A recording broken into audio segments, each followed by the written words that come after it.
नमस्कार, मैं हूं मृत्युंजय कुमार झा और हमारा खास शो उछाल, सवाल और पड़ताल, इसमें आपका स्वागत है।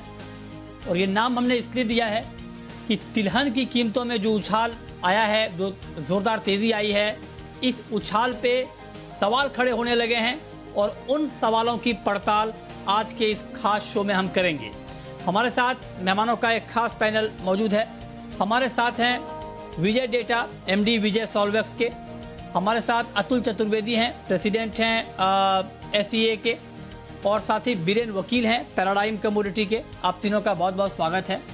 और चर्चा की शुरुआत हम सोयाबीन के साथ करना चाहेंगे, क्योंकि सोयाबीन की कीमतों में जो ऐतिहासिक तेजी आई है, इसने पूरे मार्केट को चौंका दिया है।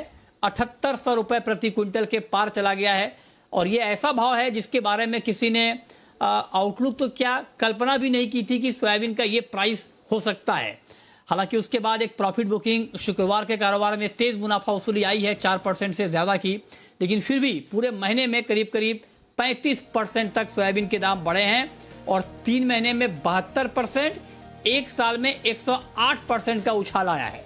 और जब 108% का उछाल आया है तो सवाल खड़े होना लाजिमी है और उन सवालों की पड़ताल हम कर रहे हैं। अतुल जी, मेरा पहला सवाल आपसे ही होगा सर। 108% एक साल में, आप तो बहुत लंबे समय से इस सेक्टर को कवर कर रहे हैं, देख रहे हैं, समझ रहे हैं। कभी ऐसा हुआ था क्या इतिहास में? क्योंकि हम लोग तो बहुत पुराने नहीं हैं, आप तो इंडस्ट्री में बहुत पुराने हैं, कि एक साल में 108% तक दाम बढ़ गए हों सोयाबीन के। ऐसा कभी हुआ था क्या सर? नहीं, मैं ऑलमोस्ट 40 साल से इस बिजनेस में और या इस सेक्टर से एसोसिएटेड हूँ। मैंने इतनी भयंकर तेजी इतने शॉर्ट पीरियड में कभी नहीं देखी। थोड़ी बहुत जो तेजी इससे मिलती जुलती जो देखी थी वो 2007 में देखी थी, जब भयंकर तेजी आई थी। उसके बाद फिर भयंकर मंदी आई थी, तो वो भी एक पीरियड था, बट इतनी तेजी हमने नहीं देखी। और ये जो सोयाबीन की तेजी है, मैं समझता हूँ ये लार्जली सोया मील ड्रिवन रही है, क्योंकि ये मील की भयंकर तेजी आई है और इसमें क्रशिंग जो बंद हो गई प्रैक्टिकली, तो उससे मील की अवेलेबिलिटी पे बहुत इफेक्ट आया है। तो आज सोयाबीन मील के दाम देखिए आसमान छूने लगा है।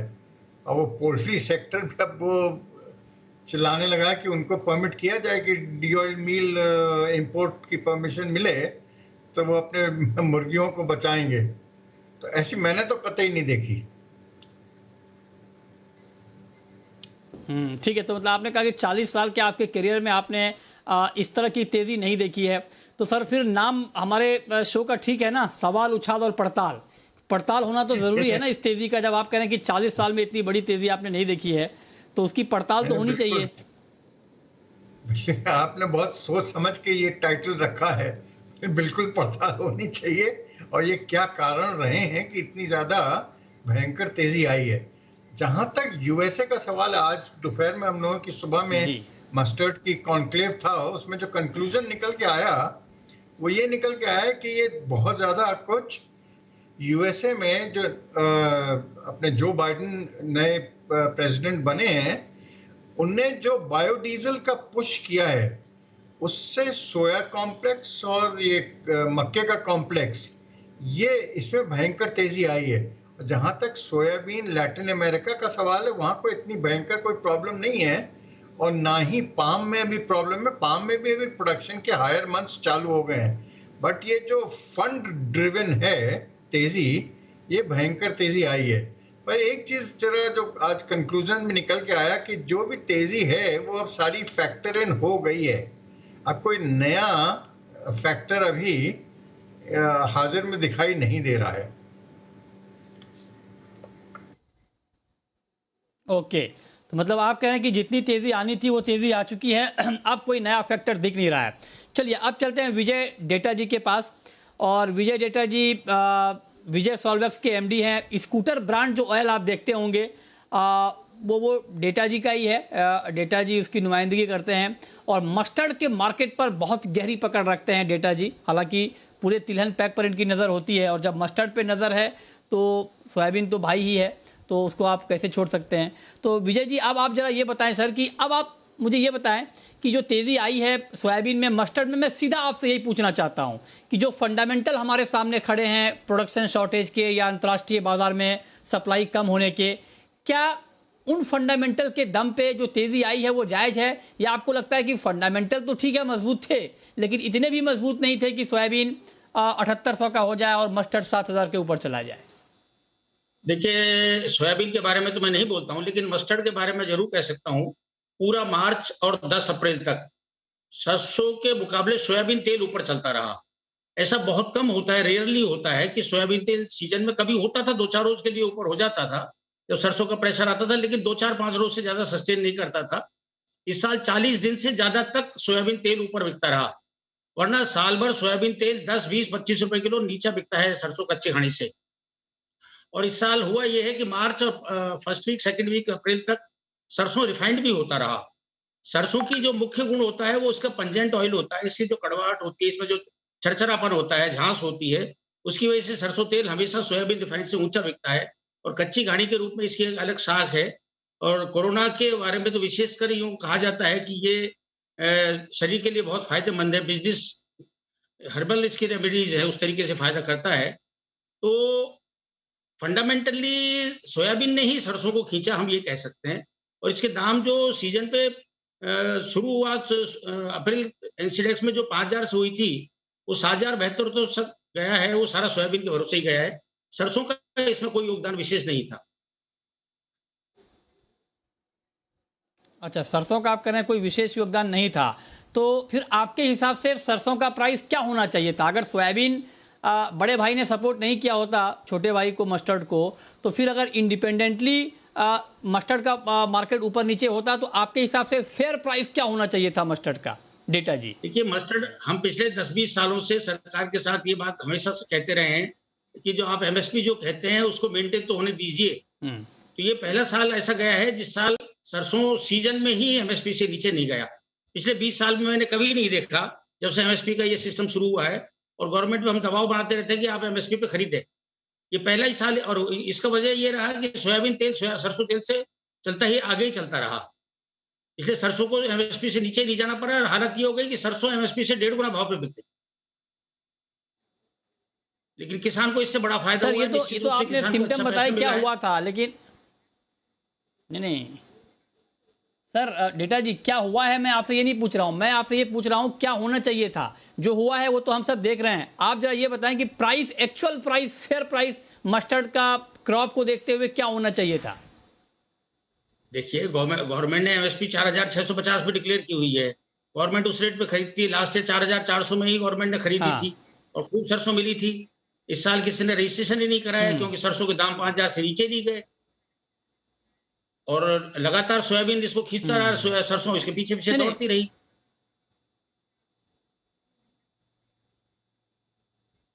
नहीं सर, वो तो ठीक है, लेकिन सरसों के अपने फंडामेंटल के दम पर क्या प्राइस होने चाहिए थे? फंडामेंटल तो गवर्नमेंट जो एमएसपी कहती है वो रेट काफी होने चाहिए थे। लेकिन ये बात भी सही है, हमने गवर्नमेंट से जो कहा है कि ये आपने आखिर में देखिए, बात यह है कि जब बात करते हैं प्रधानमंत्री किसानों की इनकम दुगनी करनी है, देश को आत्मनिर्भर बनाना है, और जो 2/3 तेल हम इंपोर्ट करते हैं उसको रोक लगानी है, देश को तिलहन उत्पादन में देश को आत्मनिर्भर बनाना है, तो निश्चित रूप से किसान को सरसों उत्पादन से उतना पैसा मिलना चाहिए जितना गेहूं और धान से मिलता है। तभी तो वो सरसों पे शिफ्ट होगा।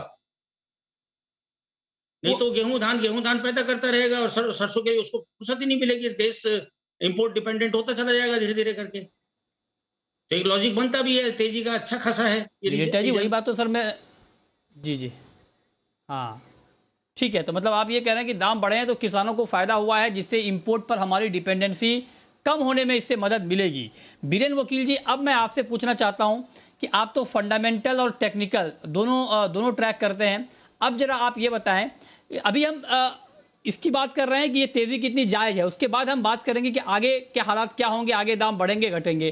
तो आपके चार्ट पर, जब आप चार्ट देखते हैं तो आपके चार्ट पर कुछ एबनॉर्मल बिहेवियर दिखता है क्या मार्केट का, या ठीक दिखता है? जो आप लोग डंडी क्या बोलते हैं उसको, जो टेक्निकल चार्ट में लाइनें देखते हैं, वो ठीक से घूम रहा है, ऊपर नीचे हो रहा है क्या, या उसमें भी कुछ ज्यादा दिक्कत वाली बात दिख रही थी आपको प्राइस जब ऊपर जा रहा था? तो ग्लोबल पर्सपेक्टिव से इसमें काफी एबनॉर्मलिटी है।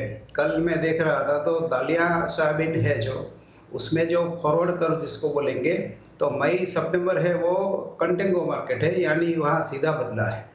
और सीबोट सोयाबीन देखे तो वहाँ उल्टा बदला है। एक हिसाब से China soybean well supplied market है, वहाँ काफ़ी अच्छा माल है, दिखता नहीं है वो अलग बात है, बट वहाँ है। और शिकागो साइड में हमको डेफिसिट दिख रही है, शायद वहाँ ऑफ वारंट माल होगा। ये देखते, और चाइना फिजिकल मार्केट का लीडर रहा है, ये देखते मुझे इसमें आगे कहीं डाउन साइड सरप्राइज दिख रही है। अगर नॉर्दर्न हेमिस्फीयर का मानसून ठीक ठाक रहा, इंडिया का मानसून अच्छा रहा, तो ये गाड़ी यू टर्न लेगी, वो शायद बिना ब्रेक की हो जाएगी, ऐसा मुझे फियर है। अच्छा, अच्छा, तो ये आपने बताया कि चार्ट पे मार्केट की तस्वीर क्या दिखती है। लेकिन अब अतुल जी, ये तो बात हो गई, लेकिन अब अगला जो हमारा मुद्दा है वो ये है कि तेज़ी आई, तेज़ी क्यों आई, इसके ऊपर हम बात कर रहे हैं। लेकिन जब तेज़ी आई तो इसको लेकर के इंडस्ट्री की राय अलग अलग बढ़ गई है। सोपा ने चिट्ठी लिखी है सेबी को कि इसके ऊपर एक्शन लिया जाए। पोल्ट्री इंडस्ट्री की तरफ से लिखा जा रहा है रेगुलेटर को कि ये गलत हो रहा है, फ्यूचर मार्केट पे एक्शन लिया जाए। आपने भी, आपके एसोसिएशन ने भी चिट्ठी लिखी है। लेकिन दूसरी तरफ शेतकारी संगठन, उनका कहना है कि किसी भी तरह का एक्शन ना लिया जाए, जो तेज़ी है वो जस्टिफाइड है। और अब अलग अलग दलील ये दी जा रही है कि सोयाबीन का जो प्रोडक्शन है वो 100 लाख टन के आसपास होगा, जबकि गवर्नमेंट का एस्टिमेट 137 लाख टन का था, तो वहाँ पर शॉर्टफॉल हुआ। और दूसरी तरफ ये बात कही जा रही है कि डिमांड बहुत ज़्यादा है मील इंडस्ट्री की तरफ से, अंतर्राष्ट्रीय बाजार बहुत टाइट है। तो इन तमाम हालात को देखते हुए ये प्राइस ठीक हैं। तो ये जो ऐतराज़ है फिर आप लोगों का, उस पर आप क्या कहेंगे? या फिर जो दलील दी जा रही है आपके दूसरे पक्ष से कि ये तेज़ी जस्टिफाइड है, फंडामेंटल के अकॉर्डिंग है, आप सहमत हैं क्या उससे? देखिए, इतनी ज्यादा तेजी और इतने शॉर्ट पीरियड में अगर हुई है तो 2 दिन में तो कुछ मतलब ऐसा कुछ काम नहीं हो गया कि इतनी भयंकर तेजी आ जाए। मेरा तो ये मानना है कि सोयाबीन का जो एनसीडीएक्स पे जो डीमैटेड स्टॉक था वो उसकी क्वांटिटी बहुत कम थी और ओपन इंटरेस्ट कहीं ज्यादा था। तो जो भी जिसने भी बाजार में हेज किया था, जिसने शॉर्ट किया था, वो पकड़ गए थे। और वो पकड़ गए थे तो उसकी पकड़ इतनी जबरदस्त हो गई थी दूसरे लोगों की कि उनको निकलने के लिए जगह नहीं मिली। और निकलने के लिए जगह नहीं मिली, उसने बाजारों को भयंकर तेज किया। और उसकी देखा देखी मस्टर्ड में भी तेजी आई, जैसा कि अभी विजय दाता जी बोल रहे थे। और क्रशिंग एक्टिविटी, फार्मर ने भी माल लाना बंद कर दिया। अब वो क्रॉप 90 है या 85 है या 100 है, ये मुद्दा तो बात का है। पर आज की तारीख में भी अगर कोई भी आप क्रॉप नंबर लो तो 35 से 40 लाख टन तो क्रॉप अभी भी बची हुई है, अगर लोअर नंबर भी लें तो। इस सबको देखते हुए कहीं ना कहीं मुझे ये लगता है कि थोड़ा अननेचुरल मूवमेंट रहा है। इसीलिए हम लोगों ने लिखा था सेबी को कि आप इसको थोड़ा सा अपने सर्वेलेंस के थ्रू जरा चेक करवाएं कि कहीं ऐसा तो नहीं है कि कुछ गैंगिंग अप हो रही है या कुछ हो रहा है। और जहां तक कॉन्ट्रैक्ट को अलाइव रखने की बात है, हम लोग पूरे फेवर में हैं। नहीं, इसको अलाइव रखना चाहिए, उसमें हम लोग खिलाफ नहीं है। नहीं, अलाइव तो अतुल जी, लेकिन ये जो बात आप कह रहे हैं कि सर्विलांस को देखना चाहिए, ये कहा जा रहा है मार्केट में। कुछ लोग ये कह रहे हैं कि जो डेटा है वो अवेलेबल है और हेजर्स और स्पेकुलेटर्स जो हैं उनकी जो पोजीशन है वो पब्लिकली अवेलेबल है, तो वहाँ पर आप लोग चेक कर सकते हैं। वहाँ पर क्यों नहीं चेक कर पा रहे हैं और उसके बाद भी सर्विलांस को लेकर क्यों बात कर रहे हैं? ये लोग कुछ दलील दे रहे हैं, इस पर क्या कहेंगे? वो उनकी दलील ठीक है, पर सर्वेलेंस का काम जो मार्केट के प्लेयर्स हैं उनका थोड़ी ना है कि सर्वेलेंस करे। वो थोड़ी ना एक्सचेंज को चला रहे हैं। तो जो एक्सचेंज चला रहा है उसका काम है कि ऑर्डरली मार्केट का डेवलपमेंट हो। मतलब हम लोगों का केवल इतना ही मुद्दा है कि जो भी मार्केट का डेवलपमेंट है वो ऑर्डरली हो और जो फिजिकल की सिनेरियो है वो कहीं ना कहीं मार्केट्स में रिफ्लेक्ट करे। और आर्टिफिशियली तेजी या मंदी करना दोनों जी, हम लोगों का खुद का तजुर्बा, आपको ध्यान होगा कि कैस्टर आप लोगों ने देखा ही था क्या हुआ था। एक तरफा कैस्टर को भगाया गया था, वो अंत में कैस्टर जब गिरा था तो चारों तरफ हाहाकार मच गया था। तो मुझे डर है कि कहीं वैसा ही कुछ ना हो, इसके लिए वार्निंग दे रहे थे हम लोग।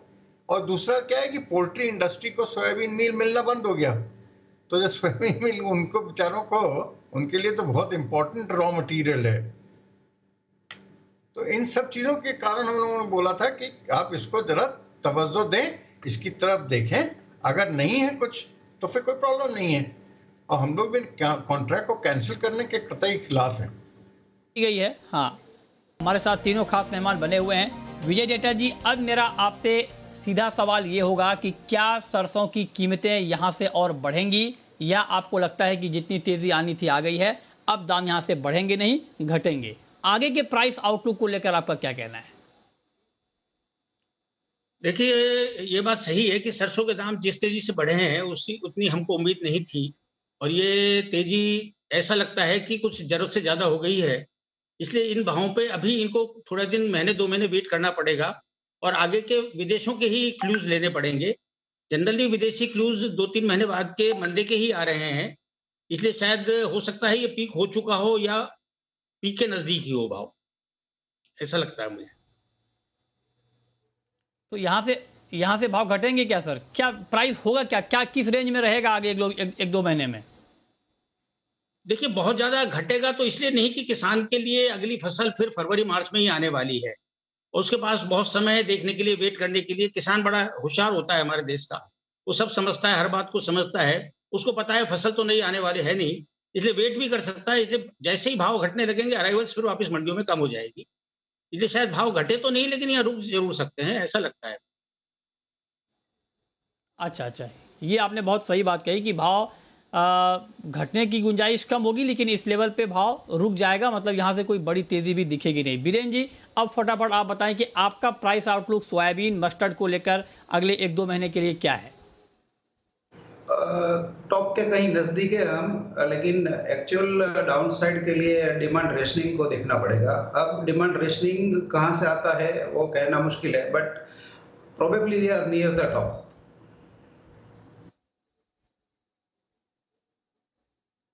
प्राइस रेंज क्या देख रहे हैं आप?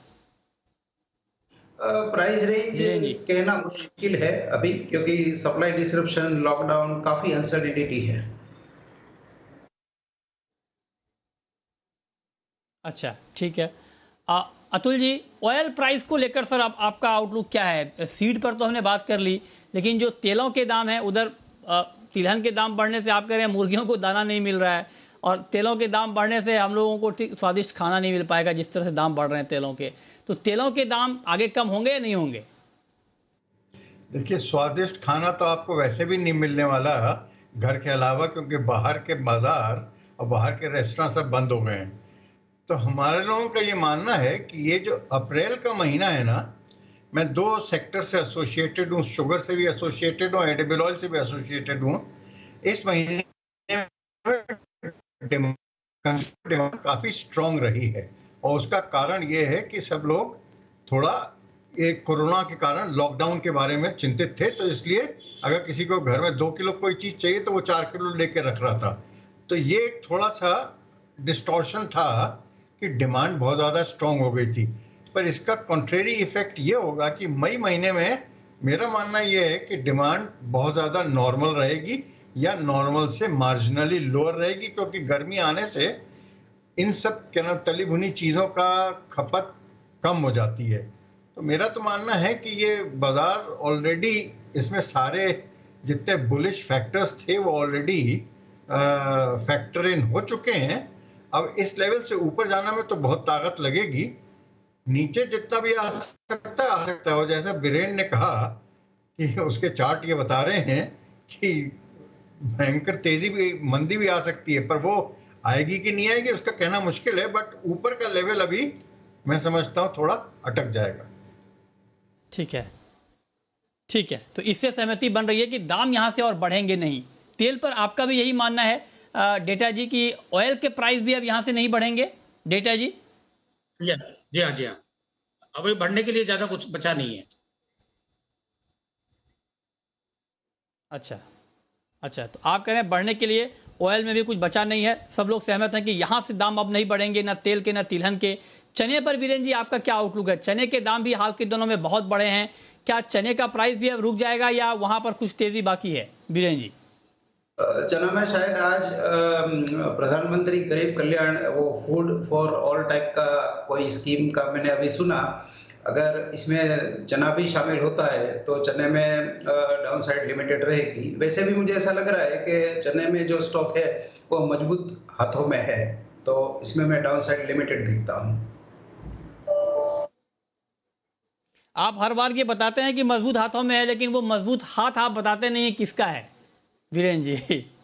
वो इनविजिबल होता है हमेशा, मुझे भी नहीं दिखता। अच्छा अच्छा अच्छा अच्छा अच्छा, अगर आपको भी नहीं दिखता है। चलिए, बहुत शुक्रिया वीरेंद्र जी आपका, अतुल जी आपका, विजय डेटा जी आपका हमारे साथ इस खास चर्चा में जुड़ने के लिए और बताने के लिए कि आगे तेल और तिलहन के दाम क्या होंगे और चने का प्राइस क्या होने वाला है, ये डिटेल में बताने के लिए बहुत शुक्रिया।